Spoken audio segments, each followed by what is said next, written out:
Hey friends, it's your pal SVH coming at you with today's bowl of Saki by Hazrat Inayat Khan for May 26th.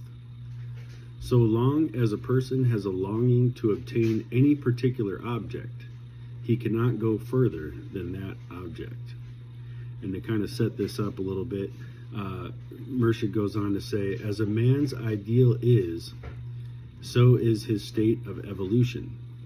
The man who is only interested in himself is very narrow and limited, whereas the man who has expanded his interest to his family and surroundings is greater, while he who expands them still further to his nation is yet greater, and he who extends them to the world at large is the greatest. But in all these cases, a man is limited. The highest ideal of man is to realize the unlimited, the immortal self within. There is no need for any higher ideal, for when man holds this ideal in his vision, he expands and becomes all he wants to be, and in time he attains to that peace which is the longing of every soul. So, I mean, this really breaks it down into all the things that I was going to say about it, really, in this one little paragraph. When you long for a certain thing, that becomes all that you see, right? And it becomes all that you focus your time and attention on. And, it's kind of like Bruce Lee saying, it's like a finger pointing to the moon. Don't look at the finger because you're going to miss all that heavenly glory.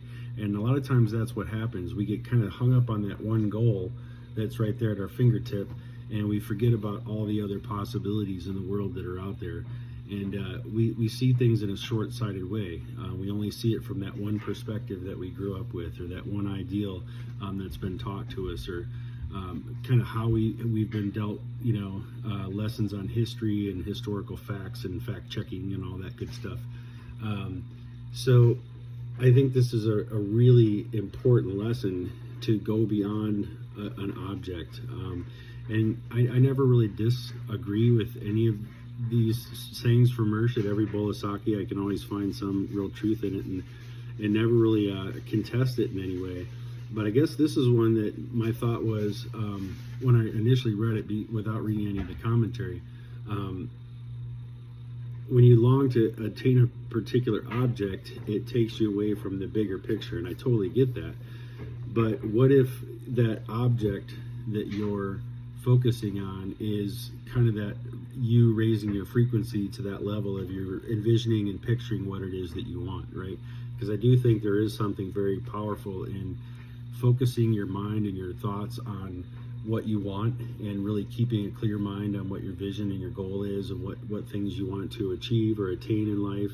I think that's important. Those are things to strive to and work towards. And then when you achieve those, or realize those, or acquire those, it's that much more meaningful, and you really understand then that there's more beyond that. So that's one thing. But yeah, if you're always striving for that higher, sometimes are you not supposed to, think about the things that you want and the desires and things like that? And in a lot of ways, spiritual teaching says not to. And I think it depends on what that is. You want to tame the desires that don't serve your best interest, or that don't work towards your ultimate goal, which is this realization of the immortal self within, right? Realizing that we are at one with the Creator. We're not separate from anyone or from God. We're all connected in this beautiful symphony through our individual notes. And yeah, I think it's a very powerful lesson. There's a lot of different ways that you can interpret this one, but that's what kind of came to me today.